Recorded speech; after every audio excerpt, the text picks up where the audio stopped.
আল্লাহ তাআলা বলেন, মহিমান্বিত ওই সত্তা যিনি তার বান্দাকে মসজিদ হারাম থেকে মসজিদ আকসা পর্যন্ত ইসরা করেছেন, অর্থাৎ ভ্রমণ করাইছেন। আল্লাযী বারাকনা হাওলাহু লিনুরিয়াহু মিন আয়াতিনা, যার চতুর্পাশকে আল্লাহ তাআলা বরকতময় করেছেন তার নিদর্শনাবলীর মাধ্যমে। সুবহানাল্লাহ পড়েন। ইন্নাহু হুয়াস সামিউল বাসীর, নিঃসন্দেহে আল্লাহ তাআলা সর্বশ্রোতা এবং সর্বদ্রষ্টা। সুবহানাল্লাযী আসরা, সুবহান এমন একটি শব্দ যারা আরবি ভাষাবিদ তারা যখন কোনো আশ্চর্যজনক কথা বলে তখন তারা সুবহান শব্দ ব্যবহার করে। আমরা অনেক সময় যখন আল্লাহ তাআলার বড়ত্বের কথা শুনি, মহাত্মার কথা শুনি, আল্লাহ তাআলার তাজিমপূর্ণ কথা শুনি, আমরা যখন আল্লাহ তাআলার বড়ত্ব নিয়ে সুবহানাল্লাহ বলি না, আশ্চর্য হয়ে একটা শব্দ ব্যবহার করে, এটা হচ্ছে কি সুবহানাল্লাহ।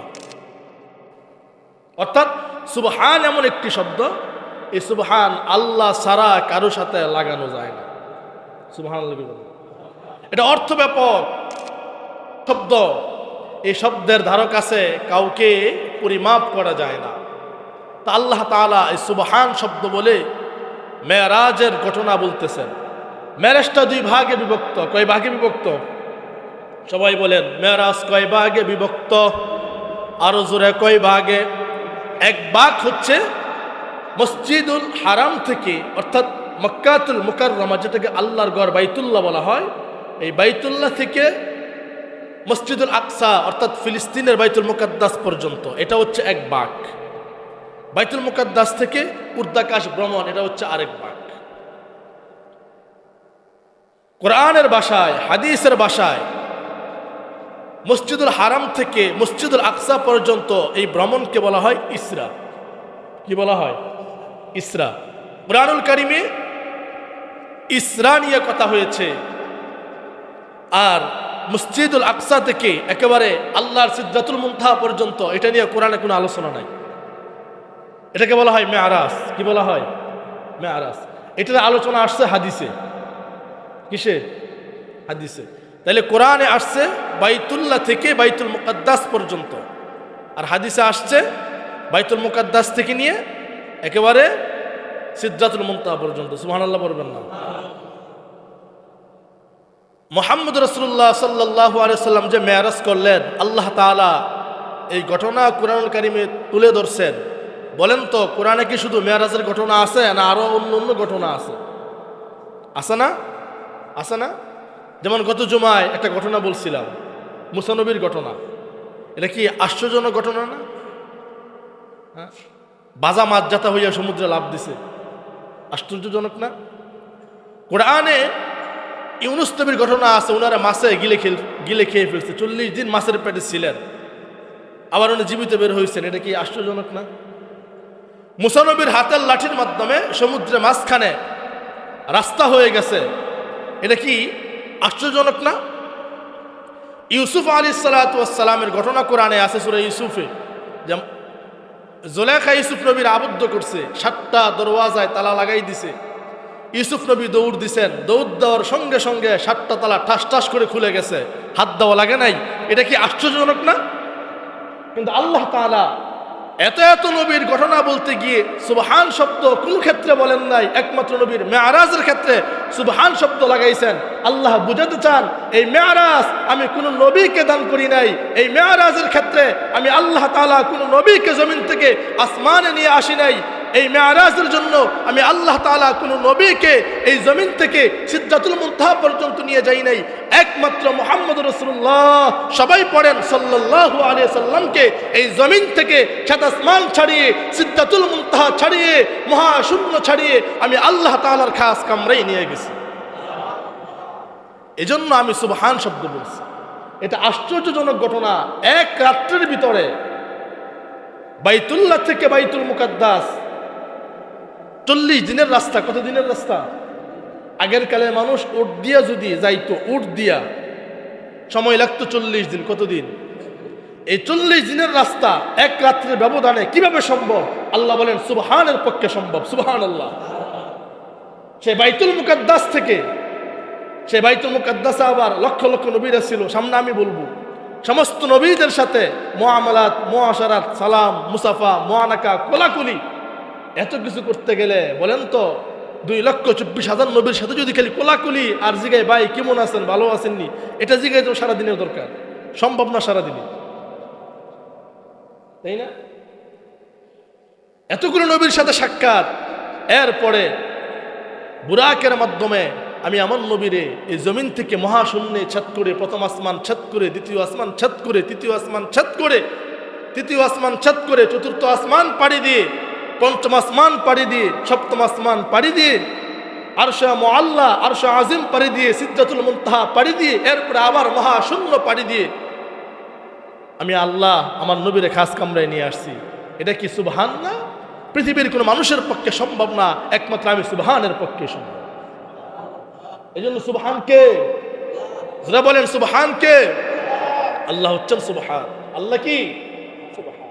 এই জন্য আল্লাহ তাআলা বলেন সুবহানাল্লাযী আসরা বিআবদিহি লাইলাম মিনাল মাসজিদিল হারাম ইলাল মাসজিদিল আকসা الذي باركنا حوله لنريه من آياتنا سبحان الله আল্লাহ নামক সুবহানের পক্ষে সম্ভব, যিনি তার নবীকে দুনিয়ার জমিন থেকে 40 দিনের রাস্তা অতিক্রম করে রাতের কিছু অংশের ব্যবধানের মাধ্যমে এরপরে আবার মসজিদুল আকসা থেকে 7 আসমান পাড়ি দিয়ে আরশে মুআল্লা ছেদিয়ে আল্লাহর খাস কামরায় নিয়ে আসছি। দীর্ঘক্ষণ কথা বলছি, নবী আবার ফিরে গিয়ে দেখে যেখান থেকে ওযু করছেন ওযুর পানি কেবলমাত্র ঘুরে ঘুরে যাইতেছে। জোরে বলেন সুবহানাল্লাহ। মুফাসসিরিনে কেরাম বলেন এই যে রাতের কিছু অংশ নবীজি মেরাজ করছেন, আল্লাহ সুবহান কেন বলছেন? বলে এই কিছু অংশের ব্যবধানে 27 বছর চলে গেছে। কত বছর চলে গেছে? বাংলাদেশের যিনি প্রধান উপদেষ্টা তিনি যদি বলেন যে আজকে সকাল 10টা থেকে 10টা তো চলে গেছে, এখন 1টা বাজে না, 1টা থেকে বিকাল 5টা পর্যন্ত সারা বাংলাদেশের সমস্ত গাড়ি, সমস্ত ট্যাক্সি, সমস্ত জাহাজ, সমস্ত এরপরে আপনার আকাশপথ, নৌযান পথ, বিমান পথ, রাস্তা চলাচল সব বন্ধ এই কয়েক ঘন্টার জন্য। আমরা কি মানতে বাধ্য না? মানত না আমরা?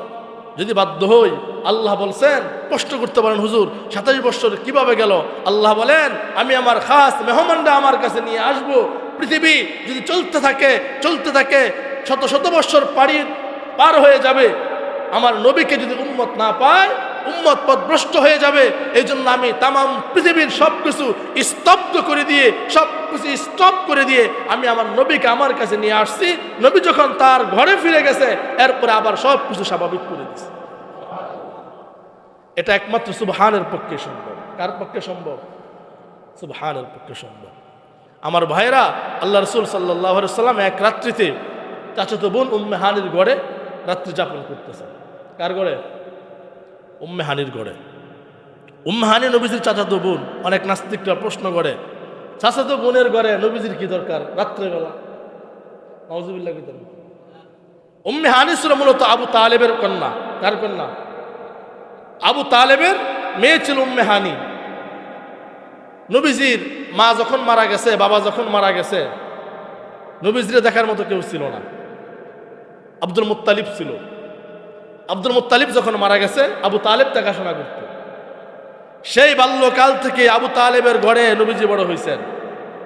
আবু তালেবের 3-4 জন ছেলে মেয়ে ছিল, 3টা মেয়ে ছিল, রেওয়ায়েতে আসছে 4টা ছেলে ছিল। এর মধ্যে হযরত আলী আবু তালেবের ছেলে, নবীজির আপন চাচাতো ভাই। হযরত আলী, উম্মে হানি এরা আপন 2 ভাই বোন। নবীজি তাদের সাথে বড় হয়েছেন, তাদের কোলে পিঠে চড়ে নবীজি মানুষ হয়েছেন। তো চাচাতো বোনের ঘরে কি, এর অনেক ব্যাখ্যা আছে, অনেক উত্তর আছে।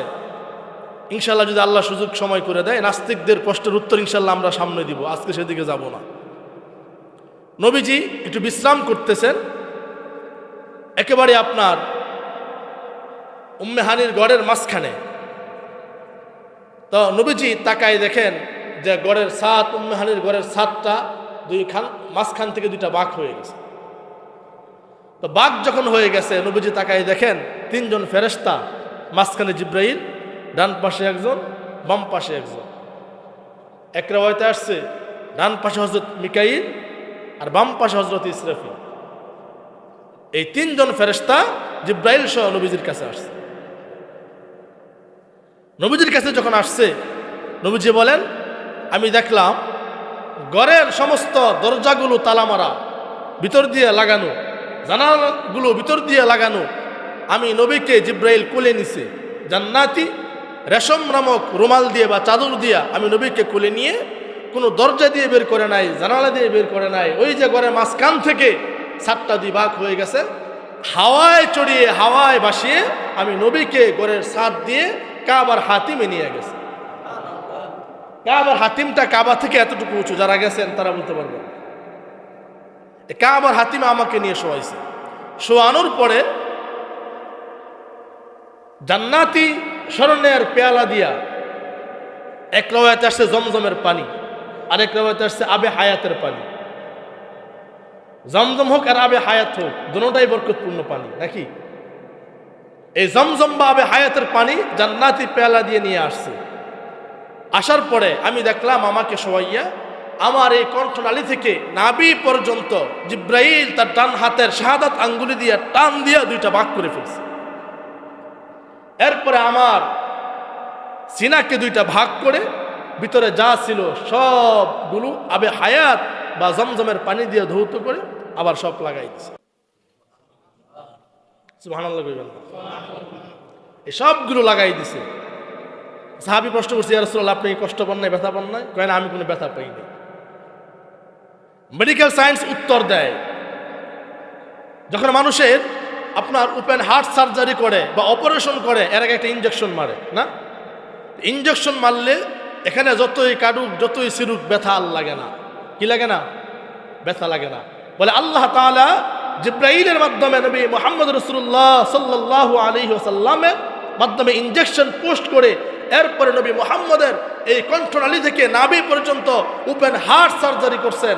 ওপেন হার্ট সার্জারি করছেন, ভিতরে যা ছিল সব কিছু বের করে দৌত করে পরিষ্কার পরিচ্ছন্ন করে দুনিয়ার মায়া মোহাব্বত সব কিছু পরিত্যাগ করে নবীকে একেবারে খালেস পুত পবিত্র করে, যেহেতু নবীজি আল্লাহর কাছে যাবেন, আল্লাহর জন্য যাওয়ার জন্য প্রস্তুত করে এরপরে নবীকে সেখানে নিয়ে গেছে। অনেকে দেখবেন যারা গ্রামে বসবাস করে, হঠাৎ ঢাকা শহরে আসছে, আজকে জুমার দিন এসিওয়ালা মসজিদে ঢুকছে, 1 ঘন্টা নামাজ পড়ার পর যখন মসজিদ থেকে বের হয়েছে ঠান্ডা লেগে গেছে। আছে না এরকম? ঠান্ডা কেন লাগছে? তার অভ্যাস নাই, জীবনে এসির ভিতরে বসে নাই, তাই না? তার মানে সে এসির জন্য উপযোগী না। আবার যারা এসির ভিতরে সারাদিন থাকে, এরা সারাদিন সারা রাত থাকলেও মাসের পর মাসে থাকলেও ওদের ঠান্ডা লাগে না, সর্দি লাগে না। কেন? এসির জন্য তার শরীর উপযোগী হয়ে গেছে। দুনিয়ার কোনো মানুষ ঊর্ধ্বাকাশ পাড়ি দিয়ে আল্লাহ পর্যন্ত পৌঁছে যাবে পৃথিবীর কোনো মানুষের পক্ষে সম্ভব না। এই যে নাসা বিজ্ঞানীরা মহাকাশ পাড়ি দেয়, মহাকাশে যায়, ওরা মহাশূন্যে বাসে, ওখানে গ্যাসের প্রয়োজন হয়, সিলিন্ডারের প্রয়োজন হয়, তাই না? অক্সিজেনের প্রয়োজন হয়। ওখানে তারা হাঁটতে পারে না, চলতে পারে না।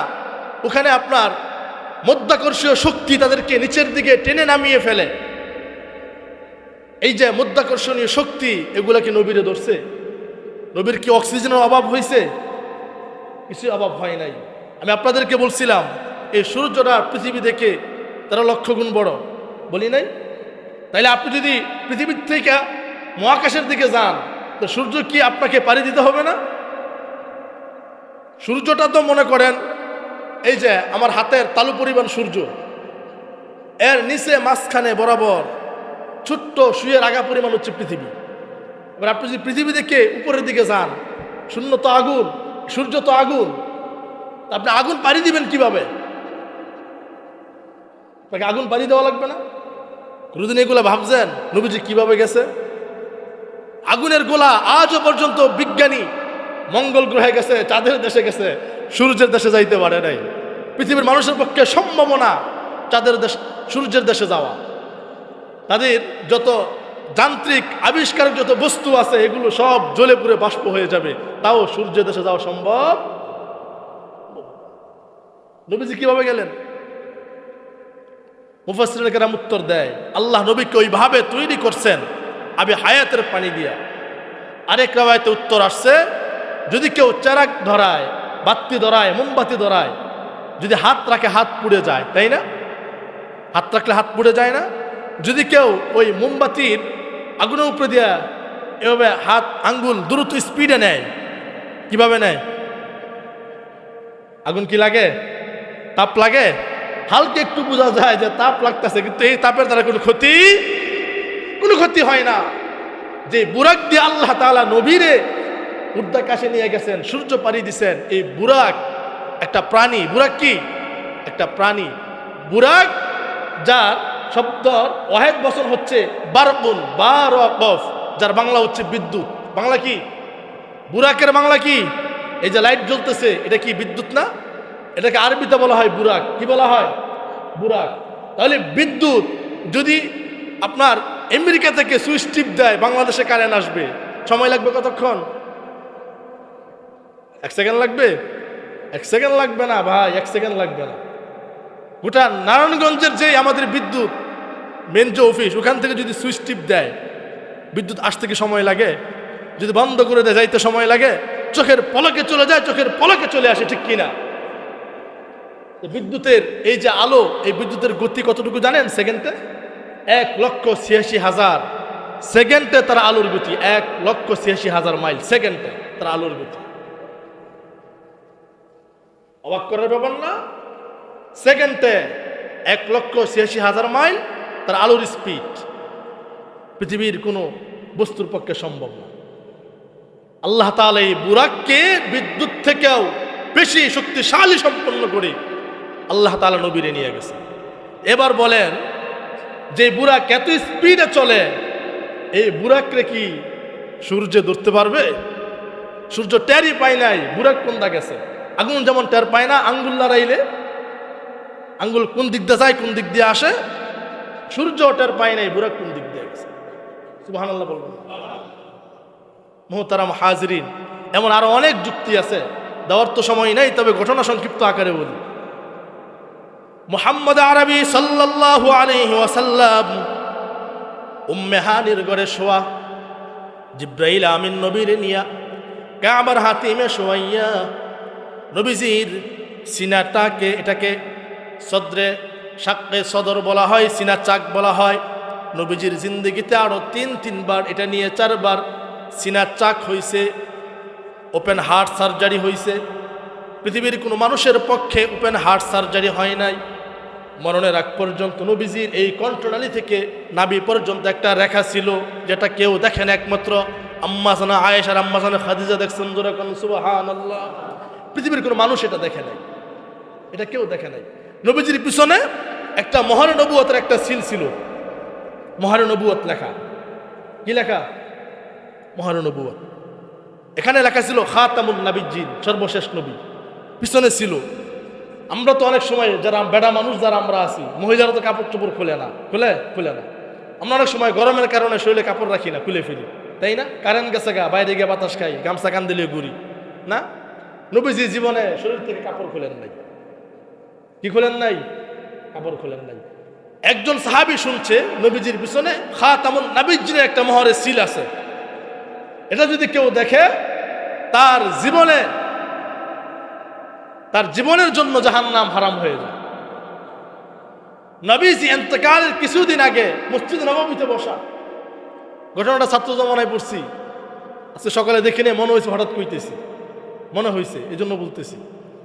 মসজিদে নববীতে বসা, তো নবীজি বলতেছেন, সাহাবীরা, কোরআনের সর্বশেষ আয়াত নাজিল হয়ে গেছে, আল ইয়াউমা আকমালতু লাকুম দীনাকুম ওয়া আতমামতু আলাইকুম নি'মাতি ওয়া রাদিতু লাকুমুল ইসলামা দীনা। তোমাদের জন্য আমি দিন ধর্মকে পরিপূর্ণ করে দিছি। নবী আসছেন দিন ধর্ম পরিপূর্ণ করার জন্য। যেহেতু পরিপূর্ণ হয়ে গেছে, তার মানে নবী বেশি দিন থাকবেন না, থাকার দরকার নাই। নবীজি বুঝে ফেলছে। সাহাবীদেরকে বলতেছেন, সাহাবীরা, যদি তোমাদের কোনো পাওনা দানা থাকে আমাকে বলো, আমি পরিশোধ করে দিব। যদি তোমাদের কোনো আরজি থাকে বলো, আমার সামনে পেশ করো, আমি পালন করার চেষ্টা করব। কোনো সাহাবী কোনো কথা কয় না, সব সাহাবী কাঁদতেছে, সাহাবীরা বুঝে ফেলছে নবীজি বেশি দিন থাকবেন না। হঠাৎ নবীজি মসজিদে বৈশা এই কথা বলতেছে যে তোমাদের কিছু চাওয়ার পাওয়া থাকলে আমার বলো, আমি পরিশোধ করব। কেউ আমার কাছে যদি টাকা পয়সা পাও তাও বলো, তাও আমি দিয়ে দিব। তার মানে কি? হঠাৎ নবীজি লেনাদেনার কথা বলতেছেন, কারণ কি? সাহাবীরা কান্না করতেছে। ইতিমধ্যে এক সাহাবী দাঁড়ায় গেছে, ইয়া রাসূলুল্লাহ, আমার সাথে আপনার বুঝা পরামর্শ আছে, আমার সাথে আপনার কিছু দেনা পাওনা আছে। বলে কি বলো, কি দেনা পাওনা? বলে আমি যখন কাফির ছিলাম আপনি মুসলমান ছিলেন, আপনি তো মুসলমান, আমি কাফির ছিলাম। তো যুদ্ধের ময়দানে আমি কাফিরদের পক্ষে, আপনি মুসলমানের পক্ষে। তো আপনি যখন যুদ্ধের ময়দানে তরবারি দিয়ে আঘাত করছেন, তরবারির আঘাত আমার এই বাহুর মধ্যে লাগছে, এখনো দাগ আছে। ইয়া রাসূলুল্লাহ, আমি 1 মাস যাবৎ বিছনা থেকে উঠতে পারি নাই এই ব্যথার কারণে। ইয়া রাসূলুল্লাহ, মুসলমান যখন হয়েছি সব ভুলে গেছি, কিন্তু এখন যেহেতু আপনি বলছেন দেনা পাওনার ব্যাপার স্যাপার আছে, আমি এটা প্রতিশোধ নিতে চাই। নাউজুবিল্লাহ কইবেন না। তার মানে আপনি যে আমার তলোয়ার দিয়ে একটা আঘাত করছেন, এখানে আমিও আপনাকে তলোয়ার দিয়ে এখানে একটা আঘাত দিয়ে দেব। দেখছেন কত বড় কথা? হযরত ওমর তো রাগে টাগে অবস্থা খারাপ। ওমর সাথে সাথে কোমর থেকে খঞ্জর থেকে তরবারি বের করছে। নবীজি বলে, ওমর শান্ত হও, শান্ত হও। আজকে দেনা পাওনার দিন। যদি কারো কিছু পাওনা থাকে আমার উপর, আমি চাই না কারো পাওনা নিয়ে কবরে যাইতে। যদি কারো গুসা থাকে আমার উপর, আমি চাই না কারো গুসা আর রাগ ডাক নিয়ে কবরে যেতে। আমি নবী, রহমতের নবী, দয়ার নবী, প্রতিশোধ নিতে দাও। ওমর নবীজির কথা শুনে শান্ত মেজাজে বসে বললেন, কিন্তু দাঁত কিরমিরাচ্ছেন। হাদিসে আসছে ওমরের দাঁত কিরমিরাচ্ছেন, ওমর স্থির থাকতে পারতেছেন না। এবার নবীজি বললেন, সাহাবী নাও তরবারি। এক রাওয়াতে আসছে চাবুক, আরেক রাওয়াতে আসছে তরবারি, দুটোই আসছে। সাহাবীরাতে তরবারি বা চাবুক তুলে দেওয়া হলো। সাহাবী দেখেন নবীজির সামনে গেছে, নবীজিকে আঘাত করবেন সাহাবী কিন্তু। এবার সাহাবী ডাক দেখো, ইয়া রাসূলুল্লাহ, ইয়া হাবিব আল্লাহ, যুদ্ধের ময়দানে আমার গায়ে কাপড় ছিল না, অতএব আপনার গায়ে কাপড় রাখা যাবে না, খুলে ফেলেন। যখন আমি আঘাতপ্রাপ্ত হয়েছি, আমার গায়ে কি ছিল না? কাপড় ছিল না, আমি খালি গায়ে ছিলাম। আপনার গায়ে কাপড়, তাহলে তো বৈষম্য হয়ে গেল, কাপড় খুলেন।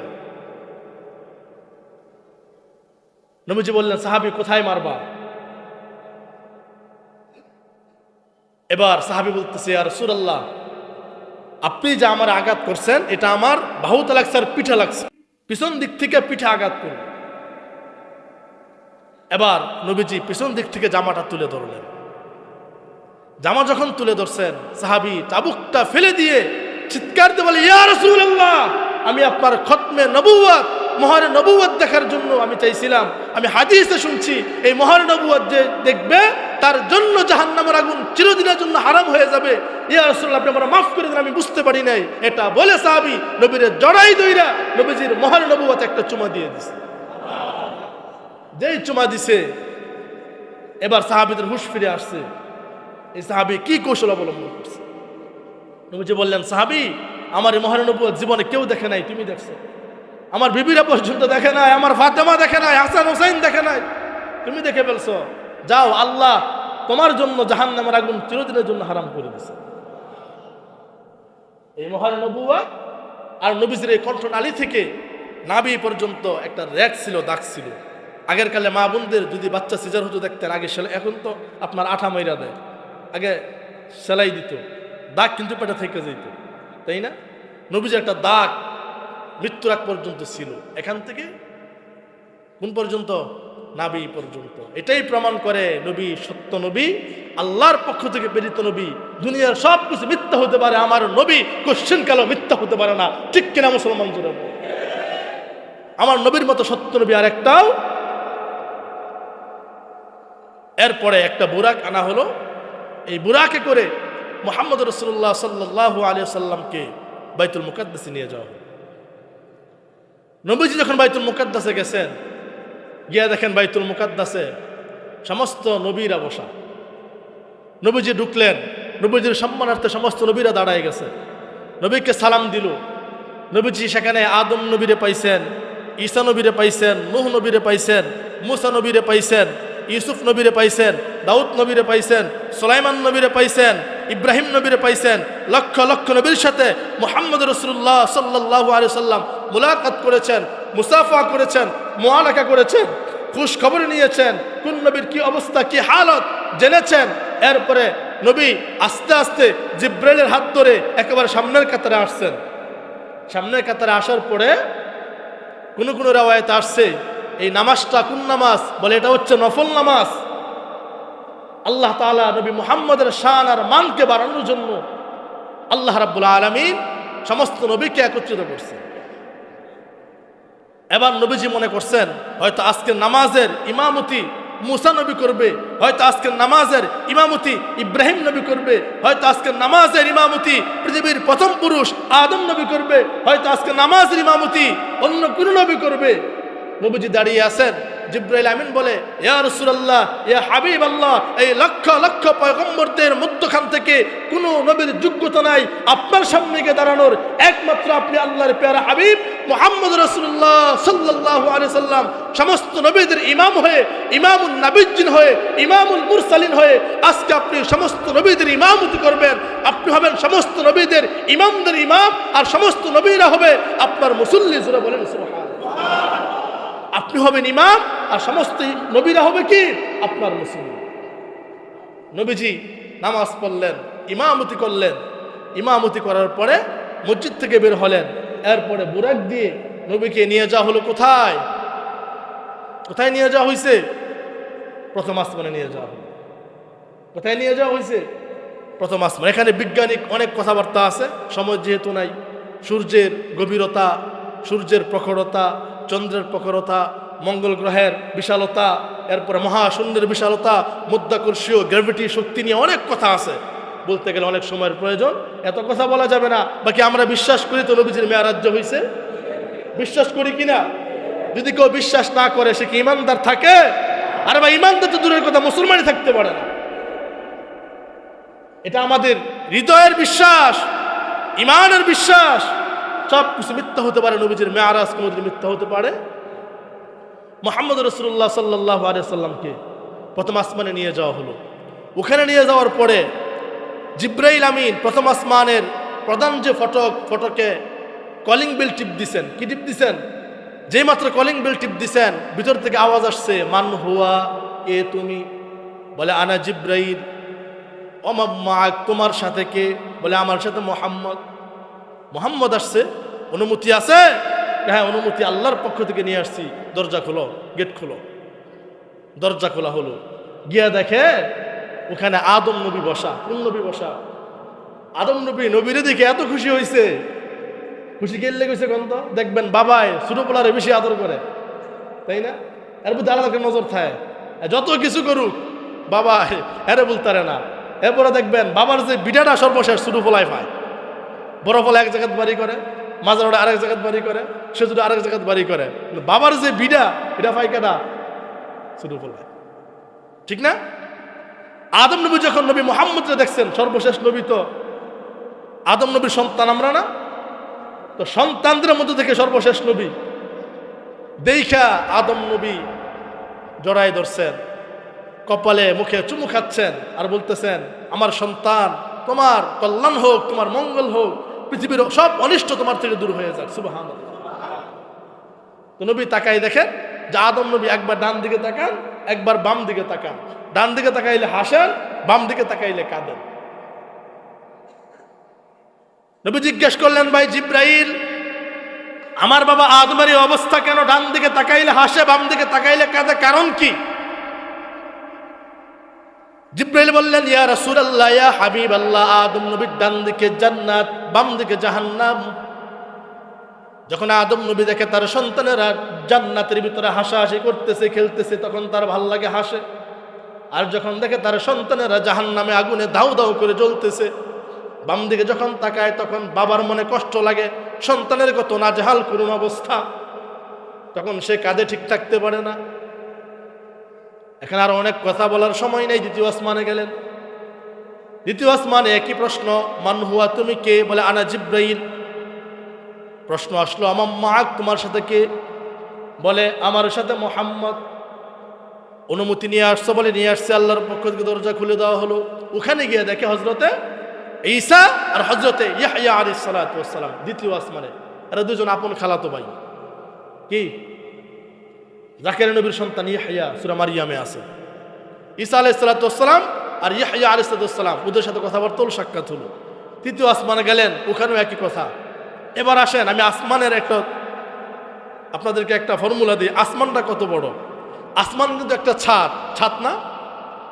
আমাদের এই যে মসজিদের ছাদ, ঘরের ছাদ দেই, পিলার দেওয়া লাগে নাকি? আসমানের কি পিলার টিলার আছে? না আল্লাহ মহাশূন্যে বাসায় রাখছেন? আল্লাহর কুদরতে মহাশূন্য এগুলা বাসমান। আমরা যে ছাদ দেই, ছাদের একটা প্রৌঢ়ত্ব আছে, একটা দীর্ঘ, একটা মোটার ব্যাপার স্যাপার আছে। কোনো ছাদ 10 ইঞ্চি হয়, কোনোটা 12 ইঞ্চি হয় না? কত ইঞ্চি রাজমিস্ত্রি ভাইয়েরা? 5 ইঞ্চি 6 ইঞ্চি না? আচ্ছা যাই হোক, অভিজ্ঞতা আমার নাই, আপনাকে ভালো আছে। 5 থেকে 6 ইঞ্চি হয় একটা ছাদ। তা আসমান যে একটা ছাদ, এটা কতটুকু? নবীজি যখন মেরাজ থেকে ফিরে আসছেন, নবীজি তাকায় দেখে প্রথম আসমানের তুলনায় দুনিয়াটা কত বড়, কত ছোট। বলে বিশাল বড় মরুভূমির মাঝখানে যদি একটা ছোট্ট আংটি রেখে দেওয়া হয়, বলে বিশাল মরুভূমির মধ্যখানে আংটিটা যত ছোট, বলে প্রথম আসমানের তুলনায় এই দুনিয়াটা তার থেকেও বেশি ছোট। সুবহানাল্লাহ কইতেন না? এই হলো আসমানের বড়ত্ব। এবার আসমান, নবীজি বলেন দুনিয়া থেকে প্রথম আসমান 500 বছরের রাস্তা। কত বছরের রাস্তা? 500 বছর। এটা কি দিয়া? প্লেন দিয়া? না রে ভাই, না। হাইটা না, নবীজি কাছে বুরাক দিয়া আইসে, বুরাক দিয়া। এই বুরাকের গতি কতটুকু? 1,86,000 মাইল, যার সেকেন্ডে গতির স্পিড। এই যে বিদ্যুতের যে কথা আমি বলছিলাম, এই বিদ্যুৎ যদি চলে কত বছর লাগবে? 500 বছর লাগবে। কত বছর? জমিন থেকে প্রথম আসমানের দূরত্ব, এই বিদ্যুতের আলোর স্পিড 500 বছর। পৃথিবীর কোনো রকেটের দিয়ে সম্ভব না। এই রকেট আজও পর্যন্ত আবিষ্কার হয়নি। কথা বুঝতে পারছেন? এরপরে আপনার আসমানের যে পুরুত্ব, যে ইঞ্চি, এটা আবার 500 বছরের রাস্তা। সুবহানাল্লাহ। এরপরে আসমানের ওই পিঠ থেকে আবার আরেক আসমান 500 বছরের রাস্তা।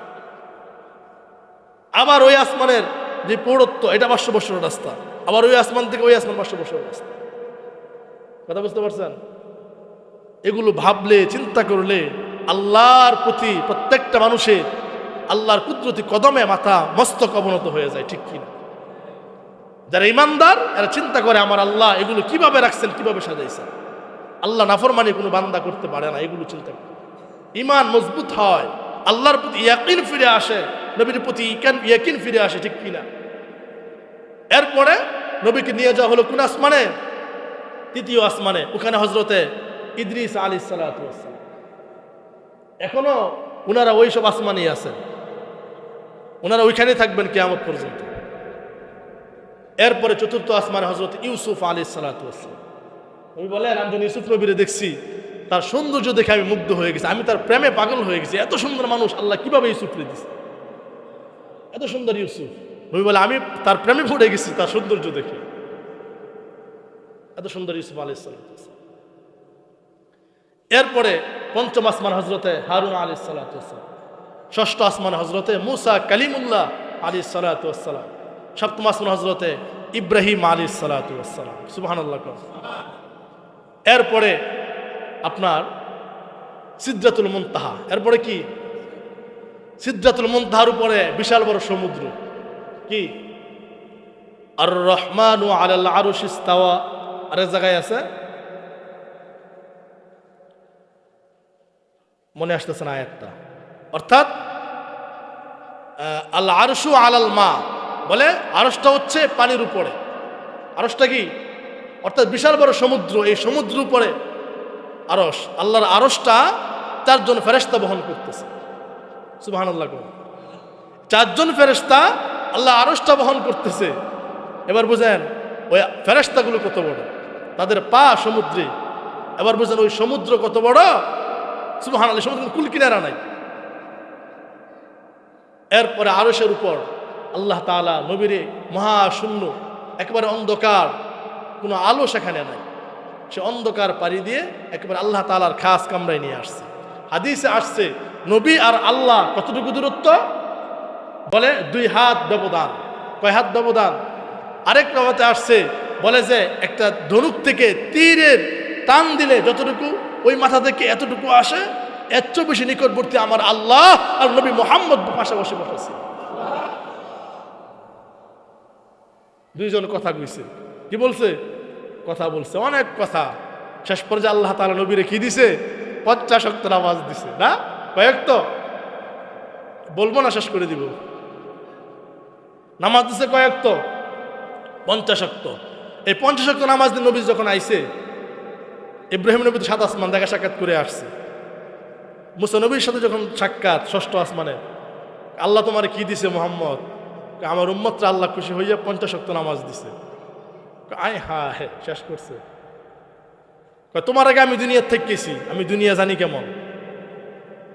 শয়তান এদেরকে 24 ঘন্টা ঘুরায়। 50 ওয়াক্ত নামাজ আর পড়বো কোনদা, খাইবো কোনদা, আর ঘুমাইবো কোনদা, আর গার্মেন্টসে চাকরি করবো কোনদা, খেতে যাইবো কোনদা? সম্ভব না তো। গিয়ে কমাই নিয়ে আসো। আল্লাহ যাওয়ার পরে আল্লাহ কিছু কমাই দিছে। কথা বুঝছেন? হ্যাঁ, আবার আইসে। কয় রাকাত কমাইছ? কয় 9 ওয়াক্ত কমাইছি। আবার যাও, সম্ভব না।